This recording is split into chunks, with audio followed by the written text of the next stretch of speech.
Sir বর্তমানে যে India থেকে যে গরুগুলো আসে বিশেষ করে কিছু না কিছু রোগ তো থাকছেই স্যার। ম্যাক্সিমাম হাটের গরুগুলো ম্যাক্সিমামই যেগুলো ছোট ছোট বাছুর বাড়িতে আনার পরে খোরা রোগ হয়ে যাচ্ছে, যে ছোঁয়াচে রোগ। এটা সবগুলো যেহেতু হাটে কয়েকটা হাটে ঘোরাঘুরি করে, ওটা ওই ছোঁয়াচে রোগ যেহেতু তো বাড়িতে এসে সব গরু। স্যার যে সকল মানে হাট থেকে বাছুর কিনছে তাদের উদ্দেশ্যে যদি আপনি কিছু বলেন, যে সকল খামারি ভাইরা নতুন ভাবে যারা গরু নতুন হাট থেকে কিনে আনবে তাদের নিয়ম। আপনার এই গরুটার কি হয়েছে, কতদিন আগে কেনা? আজকে মোটামুটি 3 সপ্তাহ হয়ে উঠলো। তারপরে 15 গরু 12 দিন 13 দিন খুব ভালো খেয়েছে। খাওয়ার পরে গরু আজ 6 দিন খায়নি। ওইভাবে মুখে নেলচু ভাঙছে আর মুখে ঘা, মুখে পাই অথবা সবই ঘা। মানে আপনারা বলছেন যে খাওয়া দাওয়া তো করছেই না? কোনো খাওয়া দাওয়া নেই। কোথা থেকে কিনেছেন এটা? মেহেরপুরে হাটে। মেহেরপুর হাটে। মানে তাহলে পরে আপনার নতুন বলতে গেলে বাছুর, তাই তো? নতুন। আচ্ছা, এই বাছুরগুলো কত করে নিয়েছে? এই বাছুরগুলো নিয়েছি 83,000 টাকায়। মানে দুইটা 83,000 টাকায়। 83,000 টাকা নিয়েছি। 83,000 টাকা। আপনার বাসা তাহলে রাজাপুরে? মেহেরপুর রাজাপুরে। অথবা আমি গাঁয়ে ডাক্তারদের প্রায় 8-9 টাকা দিয়েও ফেলেছি। মানে যে গ্রাম্য যে চিকিৎসালয় আছে তাদের কাছে কোনো রকমের পরিবর্তন আসে নাই? কোনো রকমের পরিবর্তন আসে। যে এখন আপনি উপজেলা যে প্রাণী সম্পদ অধিদপ্তর আছে ওই চিকিৎসালয় আছে, এখানে এসেছেন, তাই তো? আচ্ছা ঠিক আছে। আপনার তো কালকে এসেছিলাম, ওরা বললো গরু দেখবো, আজকে নিয়ে এসছে, কালকে ওরা ওষুধ দিল। তো গরু না দেখে তো সম্পূর্ণ ওষুধ দিতে পারেন, এটা আপনিও জানেন। আচ্ছা, এইখানে যে আসেন এখানে চিকিৎসা খুব আলহামদুলিল্লাহ ভালো, বর্তমানে উপকার পাই, এখানে খুব উপকার পান, তাই তো? ধন্যবাদ আপনাকে। আপনার স্যার আসবে কিছুক্ষণ পরেই, আপনার যে গরুর সমস্যাগুলো জানতে পারবে। বন্ধুরা আপনারা দেখতে পাচ্ছেন যে উপজেলা প্রাণী সম্পদ অধিদপ্তর মেহেরপুরের একজন ভাই, তিনি স্বেচ্ছাসেবী হিসাবে এখানে দায়িত্ব পালন করছে। তো তিনি ভাই জানাবে যে এই রোগটার কি রোগ হয়েছে। তো ভাই এখানে এই রোগ, এই দুইটা গরুর কি রোগ দেখা দিচ্ছে আপনাদের?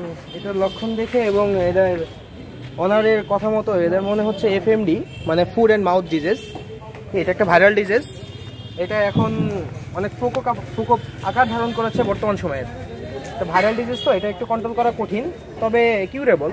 বর্তমানে সময়ে অনেক ভালো ট্রিটমেন্ট সেগুলো আসছে, এটা অনেক কিউর করা সম্ভব। তবে হচ্ছে এদেরকে বিশেষ যত্নে রাখতে হবে, এদেরকে আলাদা করে রাখতে হবে অন্যান্য অ্যানিমেলের থেকে, কারণ ভাইরাল ডিজিজগুলো আসলে খুব কন্টামিনেশন বেশি, মানে একটা থেকে আরেকটা খুব দ্রুত ছড়াতে পারে। তো সাবধান থাকা উচিত, এই জন্য ওকে আলাদা রাখতে বললাম, কারণ ওর মাত্রাটা বেশি মনে হচ্ছে। ওর মুখে নিউক্লাস আছে প্রচুর, ঠিক আছে, আর মুখে অনেক ঘা মনে হচ্ছে, পায়েও আছে, খোরাতেও খোরা, যেহেতু মনে হচ্ছে যে ওখানে তেল দেওয়ার চেষ্টা করছে। ওই যে ওনারের কাছে এখনো ভালো করে শোনা হয়নি কি অবস্থা। এই হচ্ছে ঘটনা, এখন এটার ট্রিটমেন্ট করা হবে। ধন্যবাদ ভাই। এরা বা এখানে যারা পশু চিকিৎসক আছে, পশু চিকিৎসকের পরামর্শ অনুযায়ী তারা এটা ট্রিটমেন্ট করবে, যে এই গরুটাকে কি ট্রিটমেন্ট দিলে পারে গরুটা সুস্থ হয়ে যাবে। তো দর্শক বন্ধুরা আপনাদেরকে দেখাবো যে ডাক্তারে এসে কি ট্রিটমেন্ট দেয় এবং কি কি রকমের ঔষধ লেখে, সেই ঔষধগুলো আপনাদের সামনে তুলে ধরবো।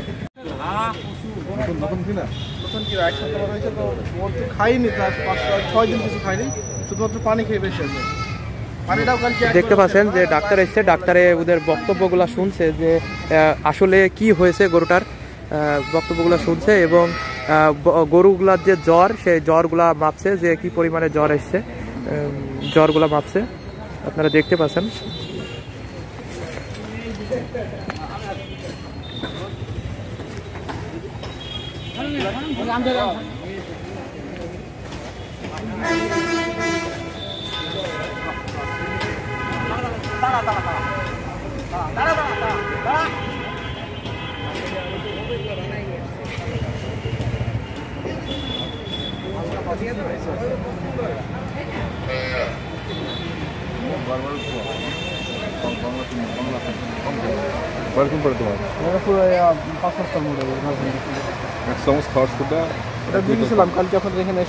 বারবার ধোয়াবা তত ভাইরাসটা মারা যাবে। এটা একটা ভাইরাস রোগ, হ্যাঁ, খুব মারাত্মক একটা ভাইরাস রোগ। বারবার ধোয়াবা, আর নরম কাঁচা ঘাস বা বিচালি আর কি শক্ত, হ্যাঁ, আঁকড়া কাটবো না, কাটলে কি হবে, ওই যে আলের সমস্যা, খাওয়াবা দরকার চিটা গুড় দিয়ে বিচালিটা ভিজে নিবে। আমরা মুখে দেওয়ার চেষ্টা করছি কাঁচা ঘাস, মানে মাড়িতে দেওয়ার চেষ্টা করছি, তো মাড়িতে যেভাবে দিচ্ছি ওভাবে রেখে দিচ্ছি, মানে ডুবলা ঘাসটা পাওয়া যায়, এগুলো ভালো মানে খেয়েছি ঢুকে দিয়েছি, যেভাবে দিচ্ছি ওভাবে রাখছে।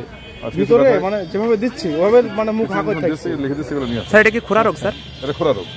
ধন্যবাদ। এটা হাট থেকে কিনেছে, হ্যাঁ এটা হাটের গরু হাটের, এটা ওই যে ইন্ডিয়ান বাছুর নিয়ে আসছে, মুখে এবং পায়ে খোরা রোগ হয়েছে। স্যার বর্তমানে যে ইন্ডিয়া থেকে যে গরুগুলো আসে বিশেষ করে কিছু না কিছু রোগ তো থাকছেই স্যার। হ্যাঁ, ম্যাক্সিমাম হাটের গরুগুলো ম্যাক্সিমামই যেগুলো ছোট ছোট বাছুর বাড়িতে আনার পরে খোরা রোগ হয়ে যাচ্ছে। এই যে ছোঁয়াচে রোগ, এটা সবগুলো যেহেতু হাটে কয়েকটা হাটে ঘোরাঘুরি করে, ওটা ওই ছোঁয়াচে রোগ যেহেতু তো বাড়িতে এসে সব গরু। স্যার যে সকল মানে হাট থেকে বাছুর কিনছে তাদের উদ্দেশ্যে যদি আপনি কিছু বলেন, যে সকল খামারি ভাইরা নতুন ভাবে বাছুর কিনতে, যারা গরু নতুন হাট থেকে কিনে আনবে তাদের নিয়ম হচ্ছে তারা বাড়িতে নিয়ে এসে, বাড়ির যদি কোনো গরু থাকে সেই গরুর সঙ্গে রাখবে না, আলাদা করে রাখতে হবে। অন্তত 7 দিন তাদের গরুটা অন্য জায়গাতে রাখতে হবে, ওই গরুর সাথে মিশানো যাবে না। যদি কি মিশানো হয়, ওই গরুটা যদি খোরাতে আক্রান্ত হয়, এটা বাতাসের মাধ্যমে যেহেতু ছড়ায় আর কি ভাইরাস রোগটা, সেহেতু ওই বাকিগুলো গরুলাও খোরা রোগ হতে পারে। সেই ক্ষেত্রে গরুটা আলাদা করে রাখতে হবে 1 সপ্তাহ পরে, 1 সপ্তাহ পর্যন্ত। তারপর যদি না পুরো কোনো রোগ হয় তখন একসাথে রেখে প্রতিদিন গোসল করাতে হবে, পরিষ্কার পরিচ্ছন্ন রাখতে হবে, স্বাভাবিক খাবার দিতে হবে। ধন্যবাদ স্যার।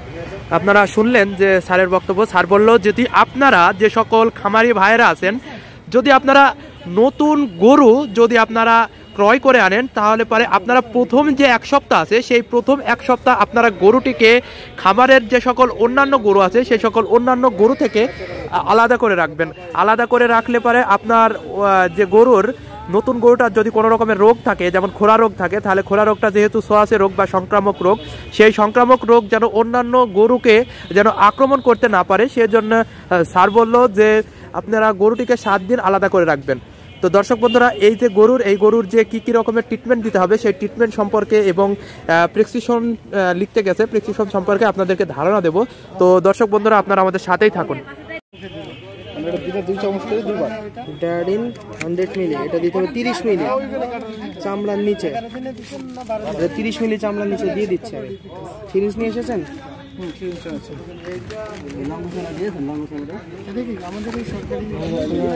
দেবো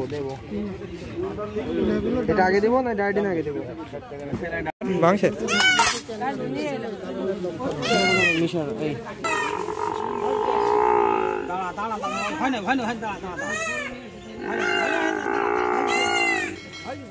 বাকিগুলো দিচ্ছি।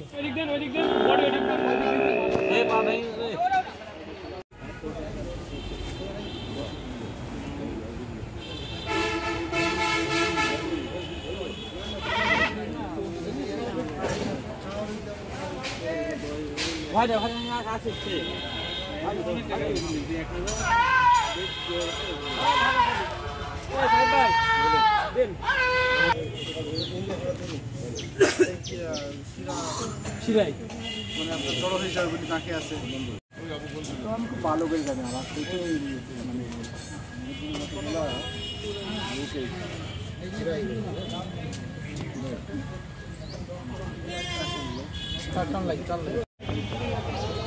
হয়তো 7 দিনের হবে আছে।